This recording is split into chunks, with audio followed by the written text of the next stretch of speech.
Okay, so we're going to continue in this part, part 5. We'll continue our discussion of traits, characteristics that do not follow Mendel's rules. And so the first one in this section, which is the fourth one overall that we've looked at so far, are sex-linked traits, also known as X-linked traits. And so I'll define that in just a second. This picture over here should look familiar to you. It's a karyotype. We saw this back in chapter 11 when we talked about meiosis. And so what you can see in this picture are 23 pairs of chromosomes, but if you look at the 23rd pair here, it is 2 X's, and so that tells us that this is a female. This is a human karyotype. So this is a human female. So sex in many organisms, including humans and the fruit flies, which we'll talk about in this chapter, sex is determined by a set of what we call sex chromosomes. And so again, if you look at the karyotype here, there are 23 pairs of chromosomes present in the nucleus of our cells. So 46 total chromosomes, or again, 23 pairs. 22 of those chromosomes, of those pairs of chromosomes, are autosomal, which means that they're not involved in determining sex. The last pair, the 23rd pair, which again is shown here, tells us the sex of the organism. So in this particular karyotype, these are 2 X chromosomes.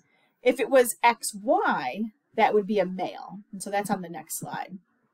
So again, for humans and the flies that we will talk about and many other organisms, females will be XX, which means that females inherit 2 of the same 23rd chromosome, where males are going to be XY. And so the second chromosome in that pair, it's the Y chromosome. And so X and Y are not the same. However, they will pair up as homologous chromosomes during meiosis. But if we were to look at the X chromosome and compare it to the Y Y chromosome is going to be smaller and it contains fewer genes than the X chromosome does. Okay, and so again, this is true for many organisms. This is how sex is determined. And so when we have traits that are X-linked or sex-linked, these are going to be traits that are found on the X chromosome that are not found on the Y chromosome. Okay, so again, these are going to be called X-linked or sex-linked genes. Now, females will inherit 2 copies of those genes because females get 2 X chromosomes. But males that are XY are only going to inherit 1 copy of those genes. And that X chromosome is going to come from their mother. And so males inherit their Y from their dad and their X chromosome from their mom. So we say that males are hemizygous for any X-linked genes or X-linked traits that we're looking at. And so this term hemizygous means that they only get 1 copy of those genes because they only get 1 copy of the X chromosome. Okay? Okay. So let's look at an example.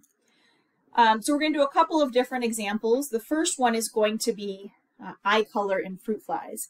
And so before I jump into this, I'll just tell you that this is work that was done out of the Thomas Hunt Morgan lab. So him and his graduate students, they were studying fruit flies around 1910, and they did a lot of work. We'll actually talk about this again in the next section of the chapter. They chose fruit flies. Fruit flies are great model organisms for studying genetics because they're small, they're easy to contain, they're easy to feed, they're easy to cross, so you can really control mating.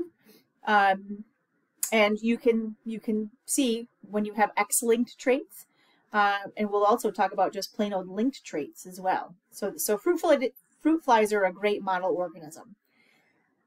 So in this particular example, again, we're looking at the X-linked trait, which is eye color. And so eye color in fruit flies is coded for on the X chromosome.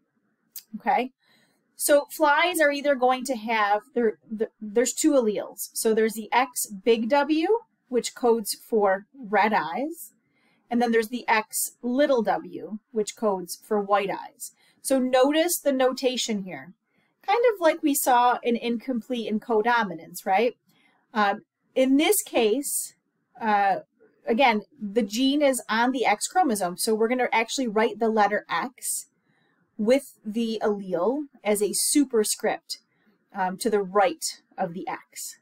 Okay, so again, X big W is the allele that codes for red eyes, and X little w is going to be the allele that codes for white eyes. The Y chromosome does not carry this trait.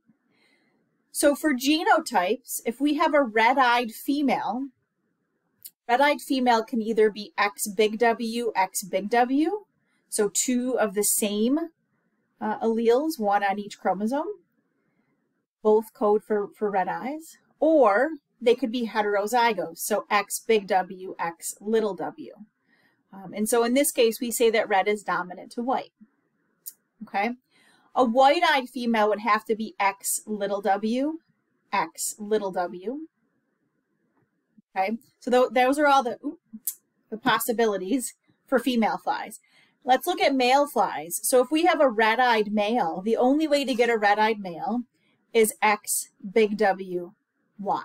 So they don't get a second X. So they don't get a second copy of this gene. A white-eyed male would just be X little w, Y. Same idea, only one allele. So whatever the male gets, that's what they express. So let's take a look at a cross. Okay, so again, we're going to cross at the top here a male and a female. So let's look at the very top.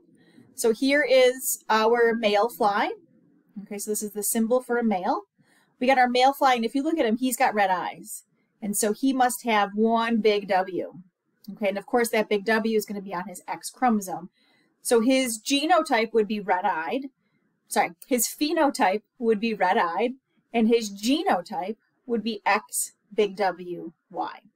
Okay, again, we would call this male fly hemizygous. So it's a hemizygous, red-eyed male fly. We're going to mate that fly with a female that has white eyes. And so her genotype would be X little w, X little w. That's the only way to get white eyes, is to have two X chromosomes, each with that little w white allele. Okay, so here's the Punnett square. So we're going to put the male fly, we'll put its gametes down here on the left-hand side of the Punnett square, and we'll put this female fly across the top. And so this is the same as usual. It's like a monohybrid cross, except for we have an X-linked characteristic. So my male fly, let me just turn this off. My male fly here, these two alleles are going to separate or segregate in gametes. And so half of this male fly's gametes will have the X chromosome carrying the capital letter W, and the other half of this fly's gametes are going to carry the Y chromosome. So these separate from each other. And so that's shown here along the left of the Punnett square. And so half of his gametes are X big W, and half of his gametes are Y. Across the top is the female fly. And so again, these come apart. These are the same thing. So we could have really just written this once, X little w, but if we want to make a 4-boxed square, that's okay too. It would be another X little w. So 100% of this fly's gametes are going to be X little w. And so let's look at the results here. So again, if we have this sperm fertilizing this egg, we end up with our result here in this first box.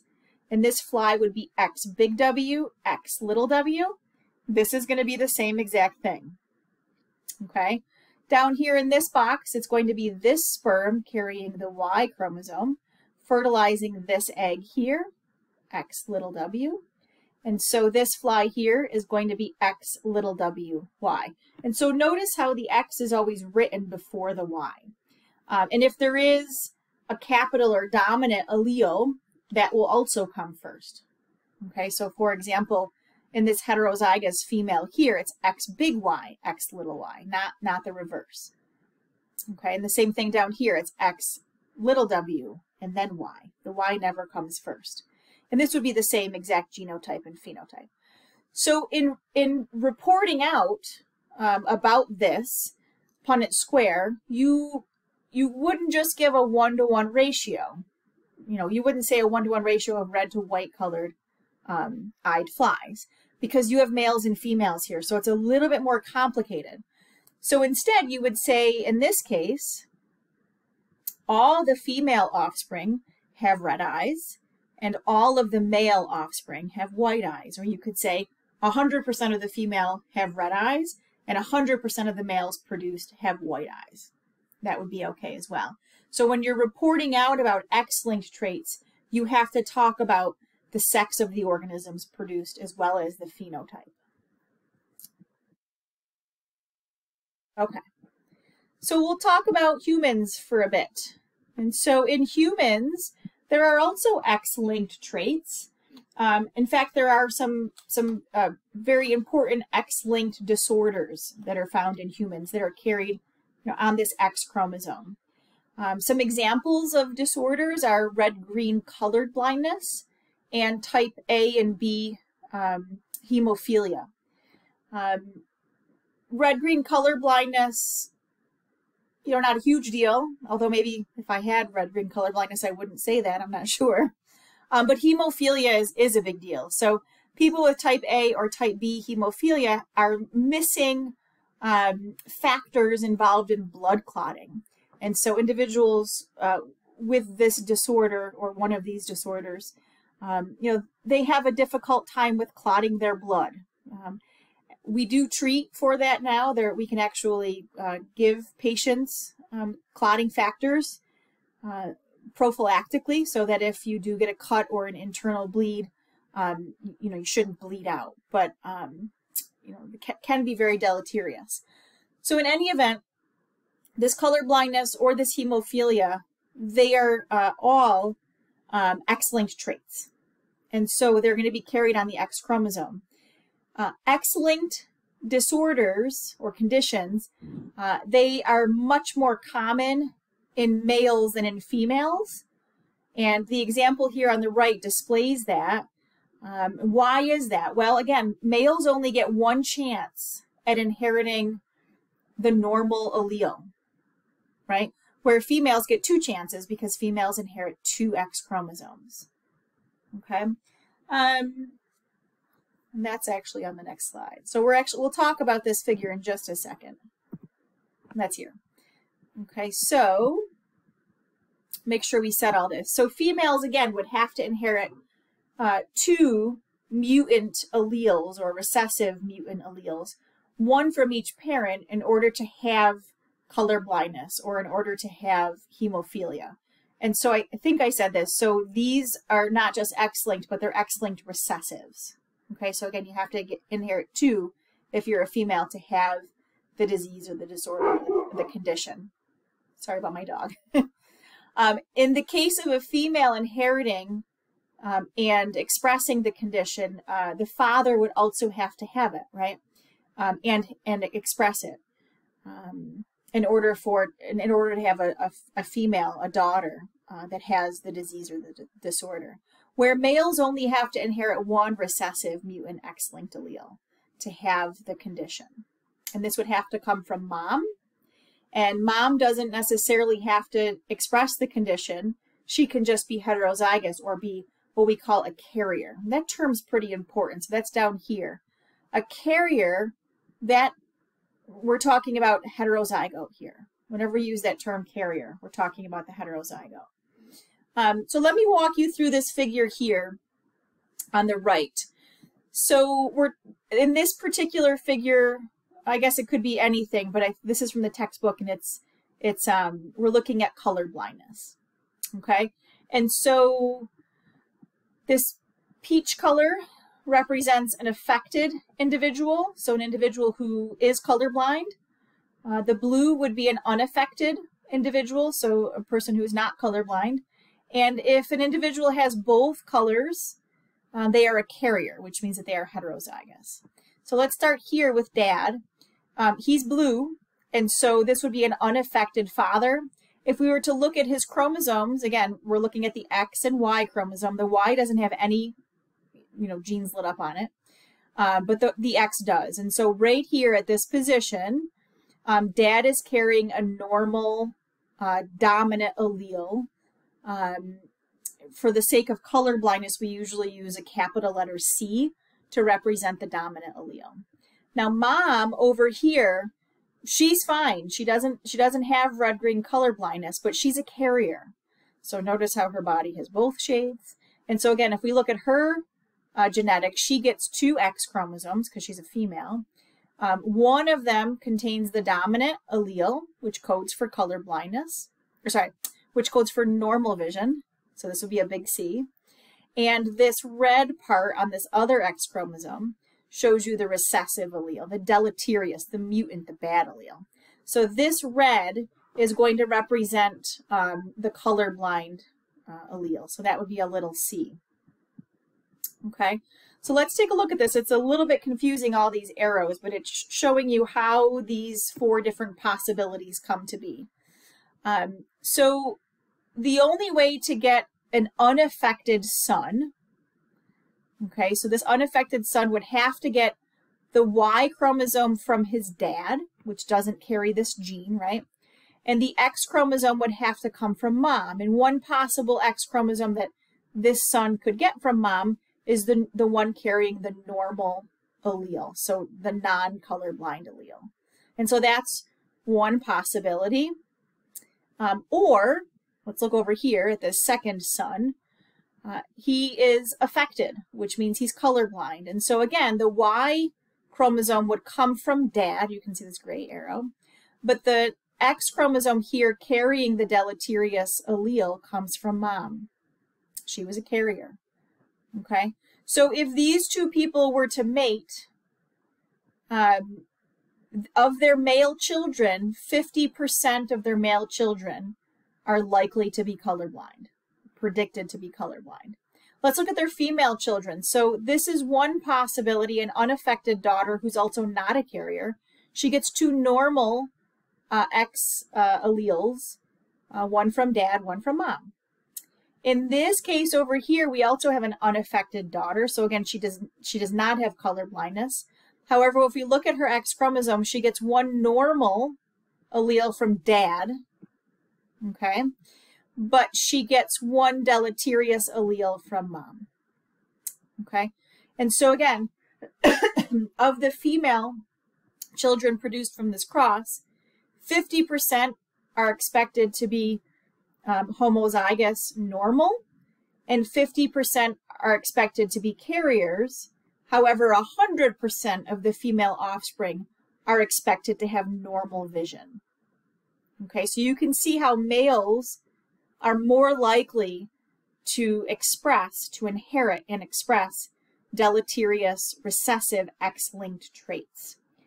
I want to show you this with a different characteristic here. I'm going to draw this out for you. This is hemophilia, and so it could be hemophilia A or B, whatever. Hemophilia is another X-linked recessive disorder.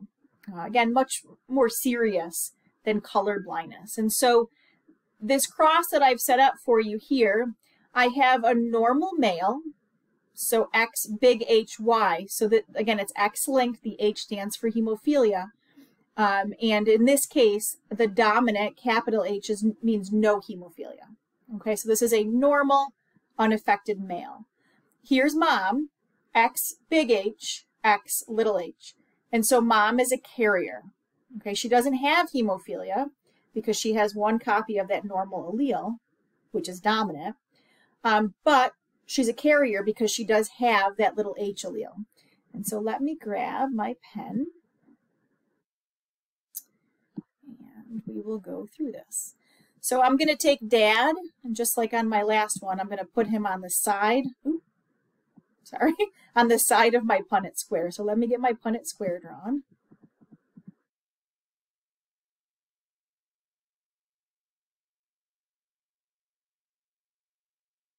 working with my computer mouse because I don't know where my wireless mouse is. Hold on 1 second. Let's.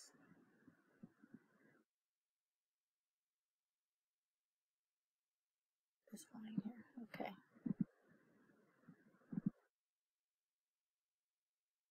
Try to make it a little neater.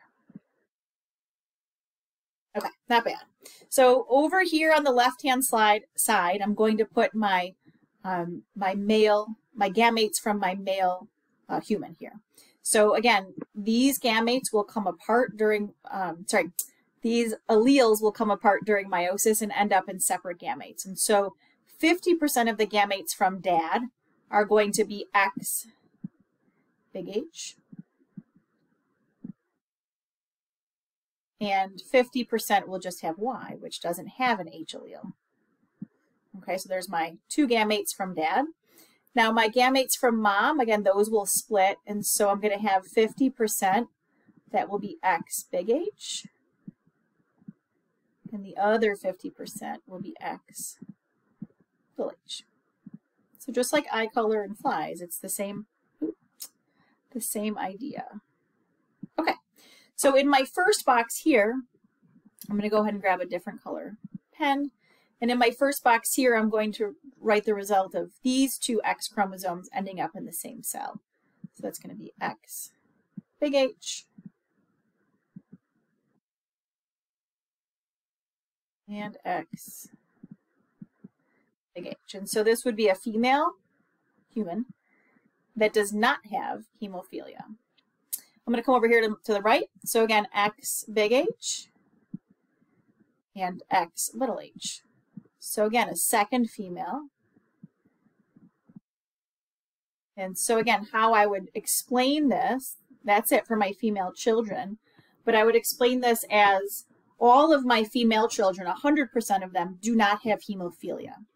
However, 50% of the female children will be carriers for this disease, okay, because 50% of the females produced right here in this box, you know, have that lowercase h, that second deleterious allele.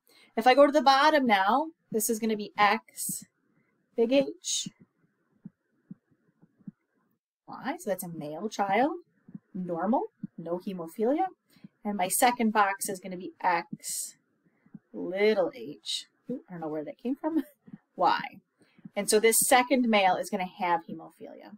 So I would say of my male children, half are normal and half are affected. Okay, so again, more evidence to show you that X-linked traits are more common in males.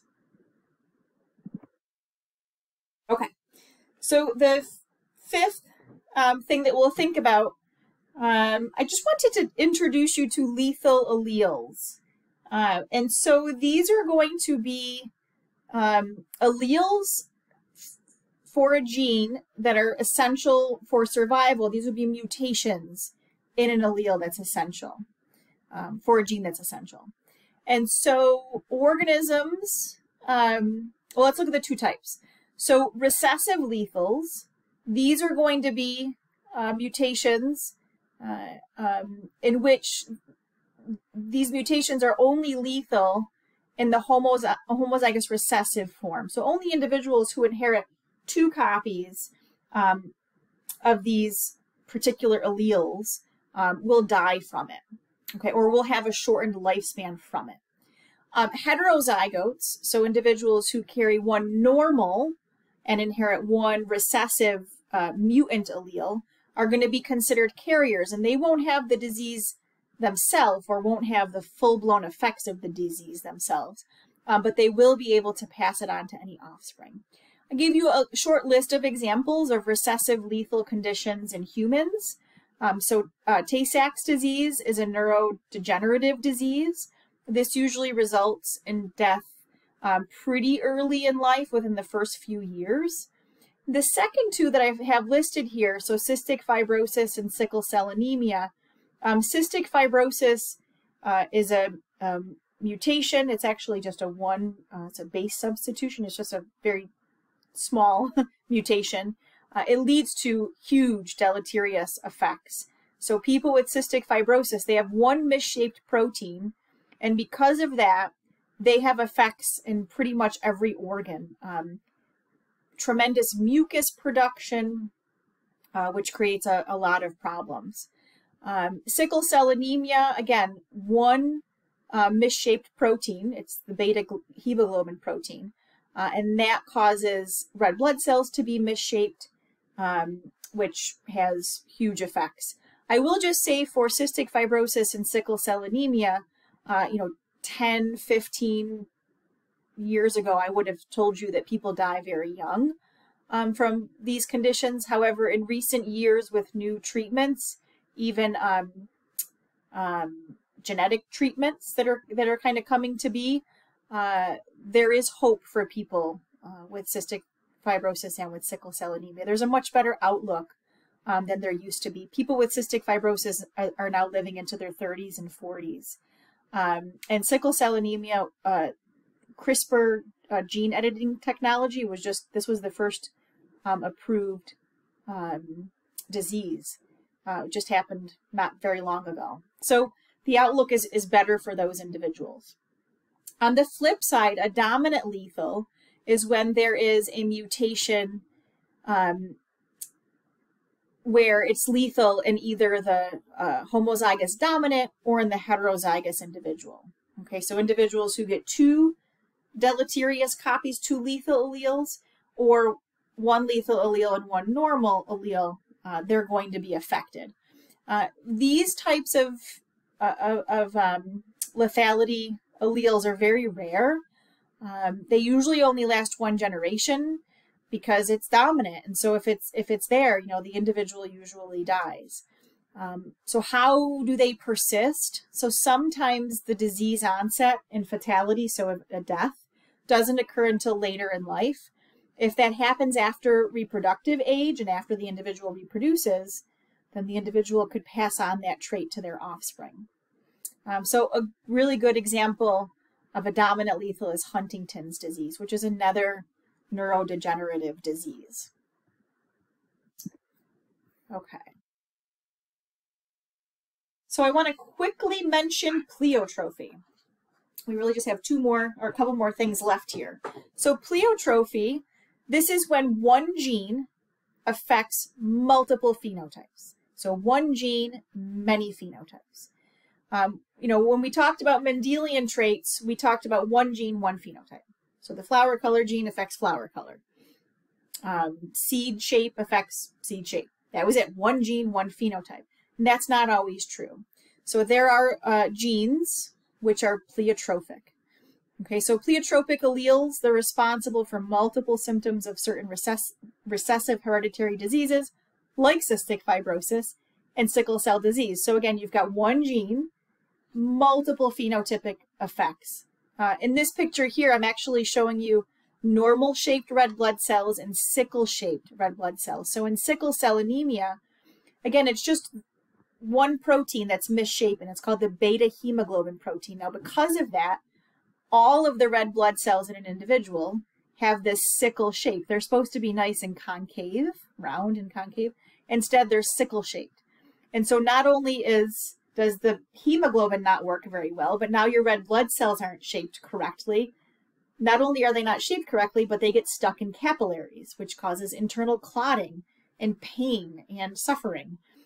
So again, one gene affecting many, having many phenotypes, many phenotypic outcomes. The opposite of that are what are called polygenic traits. Okay, and so now this is when you have two or more genes, so many genes, all coming together to shape one phenotype. Okay, so let me back up a slide, make sure we got that. Pleiotrophy is one gene, many phenotypes, where a polygenic trait is many genes, one phenotype. So they're the opposite of each other. Here's an example here on the right. I don't know too much about chickens, but this headgear that they have kind of around their beaks and eye area is called their comb, okay? And so the comb comes in different phenotypes.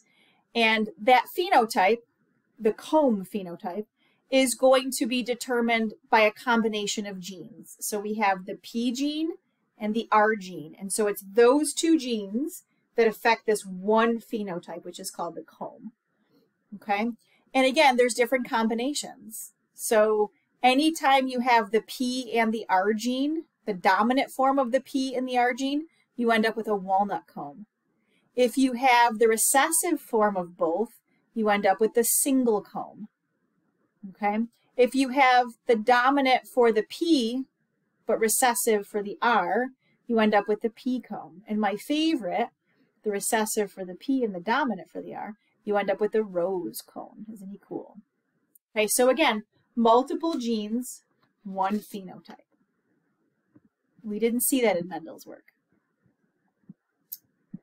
Okay, lastly is epistasis. And so epistasis is a special case of polygenic inheritance. So again, multiple genes, one phenotype. In the two examples that we're going to briefly talk about, it's again, two genes, one phenotype. Now, not only do the two genes interact to produce the one phenotype, but here's the special part. One of those genes is going to actually control the expression of the other gene. It could either allow the expression of the other gene, or it could inhibit the expression of the other gene. And so again, I have two examples for you. And if you let's just go to the next slide. So there it is again. So here are the agouti mice. And again, this is our example of epistasis. So let me walk you through this. So these agouti mice can either be brown. Brown is considered to be the wild type or normal fur color. And the wild type brown color is coded for by either big A, so homozygous dominant, or big A, little a, heterozygous. In order to get a solid black mouse, we have to have the A gene as a homozygous recessive, little a, little a. The second gene, which controls the expression of the A gene, is called the C gene. And in this example and the next one, I think of this gene as the color deposition gene. Okay, so it's necessary for pigment production. And so in brown and in black mice, you have pigment that's producing that color. Okay, so for this C gene, the C gene must be present in either the homozygous dominant, big C, or heterozygous, big C, little c form in order to have any color deposited. If we have little c, we will not get any color deposited, and so we end up with the albino condition, which is white mice. Okay? And so in this particular example, at the top here, you can see we start off with two brown mice. And so both of their genotypes are big A, big C, little c. Same thing over here. And so they are both heterozygous for both the A as well as the C gene. And so if we come back over here, yep, heterozygous gives us brown, and they can be brown because, yep, they have at least one copy or one dose of this second gene. So that big C allele. Okay? So this is just a simple dihybrid cross, how we set up this the Punnett square. And so the gametes for this parent are going to go along the left side, and the gametes for this parent are going to go across the top. And so you have to remember back to the beginning of the chapter when we did some dihybrids. And so from this mouse, we can have 1/4 of the gametes will be big A, big C, which is here.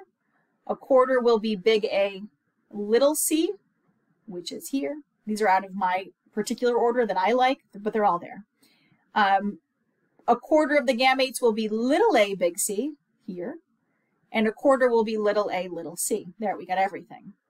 Okay, so we have 4 possible gametes for parent number 1, and we have the same 4 possible gametes for parent number 2 because they have the same genotype. I won't walk you through the boxes because I think you know how to do this by now, right? I'll do the first box with you. So in this first box, it's this gamete and this gamete. So big A, big C, big C. And so if we were to go through, fill in all the boxes, the first thing I usually do is look for any mice that are little c, because those mice I know will be white. They're not going to have color deposited. And so that's true for these 4 mice down here at this corner. Okay. All of the other mice have at least one copy of the dominant big C allele, and so they're going to be colored. Now, what color they are depends on the A gene. Okay, so then I'll go through and I'll find all of the little a's. And so there's 1 here, 2, and 3. That's it. So I'm going to have 3 black mice. The rest, I'll go through and take a peek, and I'll make sure, double check, that they have at least one copy of the dominant A allele. And so my ratio here, my phenotypic ratio, is 9/16, 3/16, and 4/16. Not the 9:3 to 3:1 ratio that Mendel gave us, right? And so again, this is a case where I have one gene controlling the expression of the other. So it's epistasis. And in this case, I have to have one copy of the dominant allele to get color. Okay, remember, there's also a case where one copy would inhibit color, and that's true for some genes, but not this one. Really quickly want to show you this last example because they're so cute. So these are Labradors, same idea as the last slide. Okay, so there is the color gene, so 2 genes. So there's the B gene, which gives us color, and there's the E gene, which tells us if that color gets deposited. And we say that the E gene is epistatic to the B gene. In the last example, the C gene was epistatic to the A gene. Okay, so again, a case of epistasis. In order to get black, we can either be big B or big B, little b. Brown labs are going to be big B. No, this is a typo. Brown labs are going to be little b. Okay, so typo, cross that out. Brown is going to be little b, sorry. Okay, get my pointer back. Okay, the only way to get black or brown, so color, is if the color deposition gene is present. Oh, I erased my work. This is little b, make sure you make note of that. So for color deposition, we have to have at least one copy of the big E allele. So big E or big E, little e. If you don't have at least one copy of that big E allele, so if you have little e, you're going to end up with a yellow lab. Oh, and I missed my W here. This should say yellow. So let's look over here. So first I would start by finding all of the little e, which these 4 dogs. Okay. This is the same idea, right? So sorry, let me take you to the top. We're crossing 2 heterozygotes for both alleles, just like the mice, right? We put mom's eggs here, dad's gametes or sperm over here. Inside the squares are our offspring. And again, all of the little e are yellow. Everybody else on here has at least one big E. And so then next I would look for all the little b brown dogs. And again, there's 3 of them. And the rest of them are black. And so there's the same ratio, 9:3:4, that we saw with our agouti mice. And so again, this is the case where that second gene allows pigment to be deposited. But again, you can also do this for some traits the other way, where the second gene might actually inhibit color. Okay, you're actually going to see an example of that in the lab. So that is it for this part of the chapter.